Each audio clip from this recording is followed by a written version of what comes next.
So hello guys, Papa Hype is here. So ngayong araw gawa natin ng reaction video yung naging paglipat ni Boss D sa HOK. So alam niyo kasi guys, si Boss D yung isa sa pinaka dahilan kung ba't ako naging naglalaro ng Mobile Legends. So nakakalungkot na lilipat na siya sa HOK, pero tingnan natin, baka subukan kong laruin yung HOK dahil kay Boss D, dahil si Boss D din naman yung nagpakilala sa akin sa larong ML. So sobrang idol ko to si Boss D. Sana nga na ma-meet ko siya in person, pero ayun, ibigyan muna natin reaction video tong yung interview sa kanya ni Mara. So hindi ko pa kasi napapanood to kung ano nga ba yung reason sa paglipat niya ng HOK. So tara, panoorin natin. So, ayun yung nagpa-turn off sa akin. Tapos yung third, yung naganap kanila Mobazane. Oo, naban. Yes. Okay, sige. Kasi nag-live sila. Anong perspective mo tungkol doon? Mali sila Mobazane. 100%. Bakit sila mali? Kasi first thing first, if sasali ka sa liga, you need to commit on that point. Mhm. Errors din eh. Yes, kahit sabihin natin... Patapos din. Yes, kahit sa rulebook. Kasi for example, naglago ka sa isang pro scene, that means you're committing into it. Right? Okay. Now, nakapasok ka sa qualifier nila, papunta sa international, you're committed to it. You're always binded by it. Right? Now, naiintindihan ko sila na ganun yung naganap sa kanila, but bandem, kasi parang Mara, like, Lifetime. di na sila, dismiss sila. diniki sila sa ano. Diniki Mara, sila. diamonds lang prize money nila. Oo, yun, diamonds lang. Isipin mo Mara, Buong nag-champion season. kami, diamond, umuwi kami sa bahay. Sinabi ng magulang namin, sa wakas, makakabili na tayo ng bagong rep, bagong TV, para sa kapatid mo na nanonood. Hindi. Paldo sa diamond. Skin na lang Naiintindihan ko yun. Sabi ko nga, diamonds don't put food on the table. Yes. At saka hindi lang ata yun, parang isang linggo lang ata, ni-rush yung liga nila. Yes, They yes. crammed it sa 1 week. Pero anong masasabi mo dun sa sabi nila na hindi naman daw kasi part ng kontrata?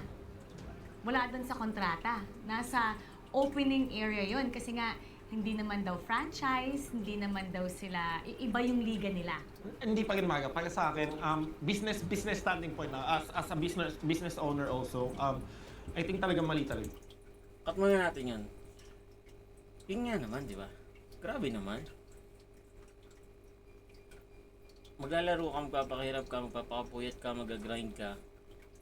Tapos ang bibigay lang sa yung price is Dayas. Anong Dayas, man?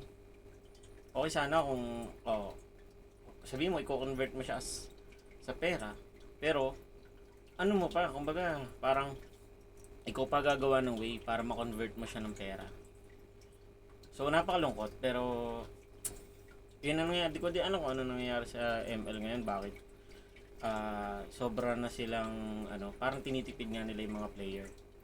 So hindi yun siguro yung naging bad side na nakikita nila Boss D sa sa MPL.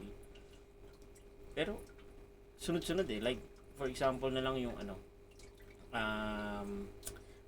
yung sa medal sa MPL Philippines, di ba? Nagiging cheap talaga. So tuloy natin. Sila. But in the end of the day, kaibigan ko kasi si Mobazane. I think super higpit nun. Kasi yung si Mobazane, pati si Hun, ang tagal na nag-stream. And kahit man lang yung pangswelo. Kasi Mara, gusto nilang pumunta dito sa Pilipinas dito mag-practice. Sobrang mag-effort. They spent money, Yeah, kailangan mo eh. Kailangan mo ng datong eh. Hindi naman sila si Doggy eh. Wow! Wow! Pati. Hindi sila si Doggy nagpapatay ng hospital. No. I'm so sorry. Joke aside. Pero nagigets ko yung needs nila. Alam niyo ni Mobazane, pinapunta ko sa bahay, Mara, super bite na bata. Mukha lang Yes. matanda kasi balbase. Pero may siya. Nice. Hindi ganun talaga mga ibang lahi. Age mo siya, o bata pa ka. Age siya si Mobazane. Pero, alam yun, Mara, like, tapos kaibigan ko pa si Dave. Like, Ay yung problema eh. Like, kami ni Dave yung nauna. Tapos parang initsapera lang kami. Kahit yung bare minimum man lang. Which I understand kasi sila nga yung nagpalaki ng scene ng kabilang liga doon sa North America. At yun nga, na-disqualify. Unfortunately, kahit wala doon sa kontrata, kinausap na nga daw. Lahat na ginawa. Yes. Pero talagang, no, pero I think parang may rumor pa lang naman na ito rin ata yung last dapat eh. Baka mawala nga yung North America eh. Oh, kasi may sinabi si Mo Bazay na ano daw eh, wala nang yung championship, Yes. yung World Championship sa end of the year. Hindi wala nang... Hindi ko pa alam ba't words pa yung tawag doon kung di kasama yung NA. So, yeah. So, feeling mo, sila lang ba yung mali? Sila Mo Bazay and Hun lang ba I yung mean, mali? I think both parties kailangan mag-compromise kasi para sa akin talaga, Mara, mali talaga sila. Like, Pwedeng penalty. Pero kung- ignorance is Pero bakit, not excusable. pero kasi hindi part daw ng kontrata eh. Para sa akin, Mara, talaga no matter what, any kind of argument that people can say to me na hindi, tama sila mo, basta no, mali talaga sila. Kasi they committed, like, So, you mean, nag-tournament ka dun eh. Bakit? legally, Mali sila. pero wala sa kontrata. Yes. So legally, they might not be wrong, pero you're talking about value-wise. Yes, value-wise talaga. Value-wise. So, hindi to legal fact, the value. Nagpapaswelo na lang sana. Yes. Kasi malaki ang bag nila. Like, Mo Bazay, ang laki ng... Siya nagpapaano. Siya nagpa-hype eh. Like, Grabe viewers nun. Grabe viewers niya. Viewers. And si Mo Bazay, kaibigan na kaibigan ko. Kaya naaawa ko para sa kanila. So, dahil Sana warning na lang. Sana warning. Mga penalty, Totoo. mga Pwede, Mga sana penalty. warning na lang. Sabihin natin, sige, instead of 100k dice, matatanggap nyo, 50k na lang. Totoo, oo. So dahil doon, masasabi mo, nakikita mo kung paano tinatrato yung mga Yes. nagbigay ng ambag sa industriya Mhm. at binaliwala na lang na parang wala lang sila. Yes, yes. So dahil doon, nakita mo ba yung sarili mo doon? Yes. Pinapagawan nga to ng TikTok. Binayout ko ng 3.5. Pinapagawan ng TikTok ang bigay 2,000 diamonds. 3.5. Grabe, no? Wow. 1,000 diamonds. Mara, pinapa-stream nila sa akin yung playoffs. Sabi ko, G, laban. Hingi lang ako dayas. Para pang giveaway sa community.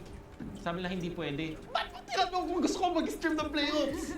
Pero ano yung reason? alam ko yung mga sinasabi mo dahil may mga ibang nakakaranas Yes. din nun.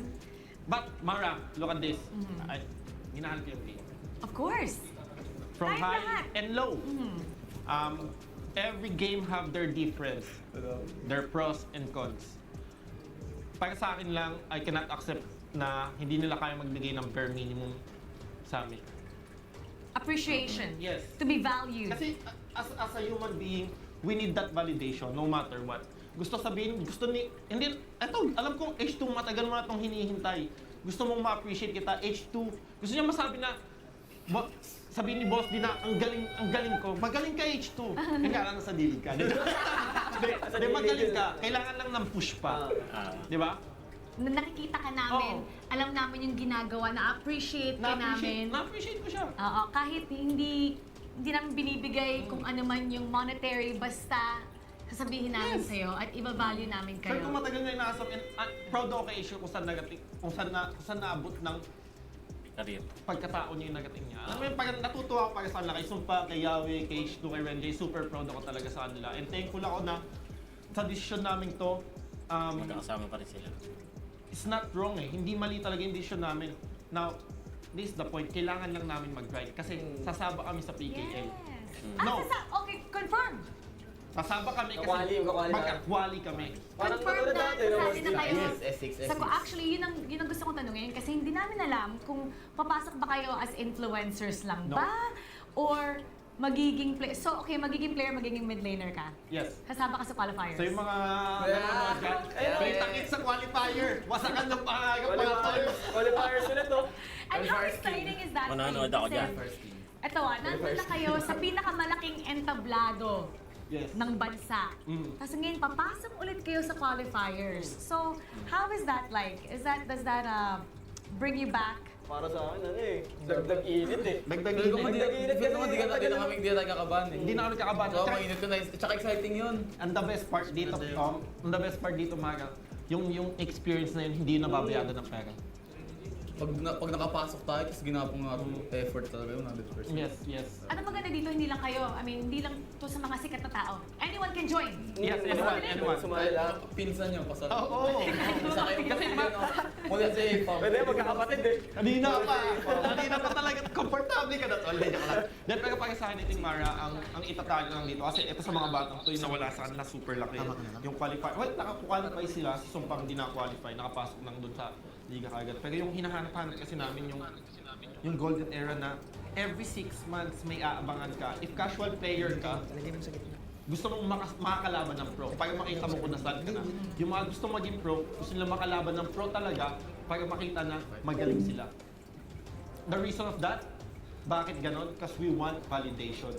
So like I said, the bare minimum, we want that. Kailangan namin validate kami, And mag-okay kami. I think it's more than validation. It's to see that your effort is going somewhere. Yes. That yung lahat ng effort nyo, lahat ng pawis dugo na ginagawa nyo, it's becoming Being something. worth it. It's making a difference. You're making an impact. At yung impact na yun, you feel it. Pero, okay, nasabi na natin kung... Si Rene J. Pero bakit nga ba? Ano na si Rene J? Ako. Oh, hi Ang Rene cellphone, J! Jay. Ay, ikaw muna, Hello. Jay. Ikaw muna, Jay. Si Rene J, guys. Mga kasama ba Oh, natin Rene J, siya? tawo Hello, muna, wow. hello si Rene J! Ayun, si Rene J, oh. Jay, wow, Jay, wow. Hello. Jay, magbuka sa camera. Ala, nawala. Jay, pagbuo ka daw, Jay. Tell Oh, Mga limang ko, Jay, limang ko lang. Sa request daw ng viewers. Hello! Jay, magbuka daw, Jay. Request ng viewers. At dito ba dito? Ano yan? Nakasan natin sa phone para mat... Kausapin mo siya Gusto dito. naman, Okay, tingnan natin. Hello, naririnig mo ba ako? Video call daw muna. hello. Hello? Narinig mo? Pogi mo eh, no? Okay, babalikan na lang natin si Hello. Rene J. Parang ano Ganda ba na yung ilang mga... na Jay, no? Mamaya ano, dami mong alam, Jay. Napag-usapan na natin also kung bakit kayo umalis. Ano ba yung mga nagustuhan niyo sa HOK? Is it the gameplay? Ano ba? Kamusta yung gameplay para sa inyo? Sumpa. Sa akin po, Ulo. miss. Yung, kasi parang nababalik yung dating kung saan ako nagsimula. Kumbaga, andito ulit, parang kailangan ulit mag-grind sa umpisa. Parang, hindi. Gusto hindi. Ganon, parang sobrang, ang sarap kahit wala pa akong nararating sa HOK. Andun yung fulfillment na ito ulit. Meron yung gigil eh, no? Sa paglaro niyo sa rank, kapag Sarang kinumpare game- niyo to, Sarang game, kumpara sa dati. iba't ibang bansa na kalaban natin. Oh, yes! Sobrang Kaya nga sarap ka maglaro doon kasi isang server lang lahat. Kumbaga, iba-ibang bansa ang makalaban. Royal Rumble talaga. Royal Rumble mga bansa ko. Kaya pag may nakakatapat kami, Miss Mara na ibang bansa, yari sa akin. Right off the bat, nandun yung Yung tulad yung maganda. part natin. Yung nationality talaga na papakita nyo na ganito maglaro ang Pinoy. Actually, nung pumunta ako ng Toronto, ng Canada, naglaro ako, sobrang ano lang, yung lag, nakakapaglaro ako, hindi Kahit ibang ganun- bansa kalaban. Yes, ano yun ang layo na nun Pero in terms of as pro players, yung gameplay, kamusta sa inyo? Sa akin, gusto ko yung micro wall doon. Grabe yung clash doon. Sa akin, gusto ko yung- Sobrang, tas yung bitawan yung skills, ang ganda rin ng mga ano. Kasi parang mapapatuto ka sobra sa clash, sobrang tagal talaga. Ano Tas ba sa hero mo? tank pala siya. Support siya. Tank support. Anong favorite hero mo ngayon? Si Jaja. Okay. Sa akin anong naman, gusto mo? nagustuhan ko doon yung mga assassin. Siyempre, assassin din ako. Yes. Tapos nakita ko yung mga assassin doon talagang ang gagaslang, mga squishy. Lalo na yung Jing. Ang hirap gamitin ng Jing pero babatakin ko yun. Ang ginagamit ko ngayon, si Pei tsaka si Lam. Ayan yung main ko ngayon. Lam. Nagkaroon lang ng pain. Pag naban yung alam, wala na. May kasama mo ako bar, nag-pay siya eh. 10 minutes na yun, 4,000 gold pa lang. Oh my God. Hindi ko pa. Siyempre nag-explore ko eh. Iba daw to talaga eh. Hindi Iba, yung isang iba po player talaga. yung nagsashine. Kailangan talaga. What do you think about Ano the po talaga, teamwork? more on macro sa game na to. Macro Super talaga. macro po siya. Like yun. Ngayon, ang tanong ko sa inyo, maraming nagsasabi na yung mga lumilipat daw, nalalaos. Nawawala sa spotlight. Sorry 30,000 live viewers pala ako pag nagda-live. Okay. Anong masasabi nyo doon? Kasi nga nandun kayo sa peak ng inyong career. Biglang may sinabi nga, may nabasa ko, parang kinumpare na nandun kayo sa biggest concert, tapos pumunta kayo sa bago lang, na hindi pa masyado daw kilala. So maapektuhan daw doon yung numbers nyo, yung fame nyo. Malalaos. Daming narinig sa, nakikita sa comment section. What's the truth to that? What do you have to say about that? I mean, para sa akin, hindi naman namin gusto mag-switch sila eh. Totoo. Ang cheap naman namin kung ganun. Ang gusto namin yung mga bagong player, yung mga gusto talagang pumasok sa esports scene. Yung mga casual yun eh. Yung mga ano yun eh, parang hanggang doon lang yung limit nila eh. Ang gusto namin talaga yung aspiring pro. Wala na kasi yung ano eh, Oo. no? Nagalaban-laban na sa Oo. tournament. Parang pera-pera na lang ano eh. Ayun nga. Oo, Sa akin, Mara, sa akin gusto ko, dadaan sila sa butas na agayin. Oo. Tulad sa Qualifiers talaga. Ay, talagang qualifiers Doon talaga. may inganyo yung mga tao. Basta nandito na din kami. Like, mag-iingat ka, Toshi. Oh, shit. Hindi, kaibigan ko si Toshi. So, nakita ko yung post. sobrang galing, nakakatuwa. top insecure, sabi niya. Nakakatuwa Sabi niya, si okay. Toshi, naka-champion. Eto, Doggy. Okay. Ikaw actually, nagsabi ka months ago. Yeah. Sabi mo pa rin, sabi mo something like, bakit nag-switch yung mga casters, dumagtag pa kayo sa 300 viewers? Yes. Okay. Pero ngayon, Mm. ikaw rin lumipat. Yes. So, what do you have to say to your past self? At sa mga taong magsasabi na, bakit ikaw sinabi mo to dati ah? O ba't ngayon, nandiyan ka na rin? So, ganito kasi yan, Mara, sa akin na. Nung lumabas yung Brazil Ganda server, tanong. ako yung una nag-stream. Walang taong gustong maglago. Ang dami kong kinausap na influencer. Tinanong ko sila, gusto nyo to? Ito, ang ganda na ito ah. Tatandaan mo nun? Di ba switching na kami nun? Switching na kami. Tapos ano sinabi sa amin, wala yung kwenta, ganyan. Sa akin, tinuloy ko pa din. Lumabas yung global server, patago ako naglalago. Kasama ko sila Daniel. Nakikita ko doon sila El Piso. Patago lang, chill lang. Tapos gamit ko pa nun, Google account ng cameraman ko. Kasi yung Google account ko, Belgium, bawal i-switch. Ba? Oo, hindi kay Jason. So ngayon, bumili ako ng iPhone fully paid, 1 terabyte. AMOLED screen, 120 Hz. Cash. Cash. Cash yan? Yes, sir. Yes, sir. Cash man. Yes, sir. Yun. Na-install ko dun yung Honor of Kings. Tapos gumawa ako ng account ko. Nagbalik ulit ako zero. Hindi ano. Sa akin kasi Mara, pagka ano na yun, di naman to sa paunahan or ano eh. Tatanungin ko kayo ngayon, bakit kayo lumipat dito? Di ba? Madaming naganap. Marami na ganap. Madaming naganap. So ibig sabihin, kasi ang gusto nyo man, ang tao tayo eh. In the end of the day, when we do something great, kailangan natin pugiin tayo. Pagka tatabunan nila yun, wala na. Di ba? Kasi ganun yung ginagawa sa atin eh. So, yung choice natin, sige, kung hindi nyo kami bibigyan ng appreciation, doon kami sa magbibigay sa amin ng appreciation. At ang ganda ng video niyo. At alam ko mas mangyayain niyo. At ngayon, Rana J, hello! Jay, mag-go ka daw, Jay. Jay, mag-go ka muna daw, Jay. Request ng viewers. Limang mo, Jay. Lima. Hawakan mo daw, ilong mo kung legit. Babaret. Ang ganda ng video. Oh, gaano ka excited?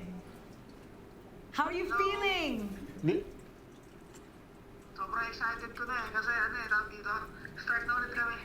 Tsaka magkakasama na ulit kami ng Boss Diawe H2 Sumpang. Oh, bakit? Sobrang excited. Katulad nung ano, paano kami nag-start. So ano ba nangyari? Kinuha ka ba ni Doggy or ikaw yung nagtanong? Paano yung pag-switch over mo? Sa kanila narinig ko na eh. Actually po talaga, from Aurora, di ba ako? So, 1 year lang din po talaga yung contract ko sa kanila. So, yun lang din talaga yung nilaan ko para maglaro din talaga ng last time na nilalaro ko. So, ngayon talaga, ang tawag dito, tas nakausap ko si Boss D after po nung laban namin. Kailan ba yun? Basta after a week nung laban namin, nung after ng pagkatalo namin. Tas ang ganda naman na pag-usapan namin ni Boss D nung gabi. Tapos wala, sobrang tiwala ako lang sa nabibish ni Boss D. Tsaka para sa mga ano din talaga, para sa mga ibang tao rin talaga. So, yun. Kaya excited ako. Kasi Baka dun sa kabila. dito, Baka dun sa kabila Diawe. yan. Ano po? Ano na yun? So ngayon, Ano po, ano po? ngayon na sumabog na yung balita, di ba? Kamusta naman yung mga comments sa'yo? Yung iba nag-welcome, yung iba nang babash. Pero hindi ko naman sila masisi. Kasi syempre, alam naman natin kung saan din kami talaga nakilala. So, yun. Pero ako, sobrang ako sa sa ipapakita namin ng nitong apat. Kasi bubuo kami ng bagong bubuo kami ng bagong kwento. So, yun. Sobrang excited para Very dun. exciting. Since nabanggit mo na nga yan, yung mga nagbabash, actually gusto ko kayong magkaroon ng input dito. Anong masasabi nyo sa lahat ng mga nagbabash na, for sure, alam ko to, may mga magsasabi na traidor, na ipinagpalit nyo sila, Oo. right? Anong masasabi mo doon sa mga nagbabash? Makikita mo yan, very common, nasasabihin nila, traitor. Siguro sa akin sa ngayon syempre ibabash talaga nila kami kasi hindi naman nila alam kung ano nakikita namin nila Boss Lee tsaka ng mga kasama ko nila. Pero sa tingin ko pagtagal, sila rin mismo yung magsasabing salamat. Kasi inopen namin yung gate din para sa kanila. Yung iba, So, ayun yung So, ayun. So, para sa akin, siguro magandang simula yon ulit. Siguro lalo na sa mga bata. Si Boss D. O ibigyan niya talaga ng opportunity yung mga gustong mag-prosin. Kilala naman natin si Boss D. Kilala ko si Boss D na nagbibigay talaga yan ng opportunity sa mga gustong maging pro. So siguro, para sa akin, actually, dinownload ko na yung HOK. Medyo nangangapa pa ako pero siguro magla-live ako. Yun yung siguro yung ila-live ko, subukan ko. Tingnan natin kung maganda ba yung, views dun sa larong HOK. Pero para sa akin, good move din yun para kay Boss D. Para sa bagong mobile games, di ba? So para sa akin, tingnan natin kung paano nila ibubush yung larong HOK. Pero para sa akin, sa nakikita ko, ang laking tulong. Ang laking tulong nila Boss D nung Big 3 para sa larong HOK talaga. Ang dami, kahit man ako na player ako din, naglalaro din ako hindi ako actually pro player ng ML, pero dahil si Boss D yung pakilala sa akin ng larong ML, ng larong Mobile Legends. Ngayon, si Boss D din yung nagpapakilala ng HOK. So, kahit ako mismo, sarili ko, kumbaga, nako-conscious ako. Ano ba meron doon sa HOK, di ba? So, gusto ko din malaman kung baka mamaya mas mag-improve din ako doon or mas mag-enjoy ako sa paglalaro ng HOK, di ba? So, yun. Let's see. So, para sa akin, siguro good move 'yun para kay Boss D kung hindi na talaga sila nabibigyan ng halaga ni Mobile Legends. Kasi mga sila talagang may impluwensya sila sa mga player ng larong ML. So malaking impact to para sa HOK talaga. So siguro tingnan natin kung maggagawa din ako ng mga baka yun na yung mga i-live ko. So guys, kung nagustuhan niyo yung mga ganitong reviews ng mga video or kung meron kayong mga gustong ipa-review, please comment down below and then huwag niyo na din kalimutan mag-subscribe para suportahan naman yung channel natin. So yun lang. Maraming salamat. Ingat. pa-turn off sa akin.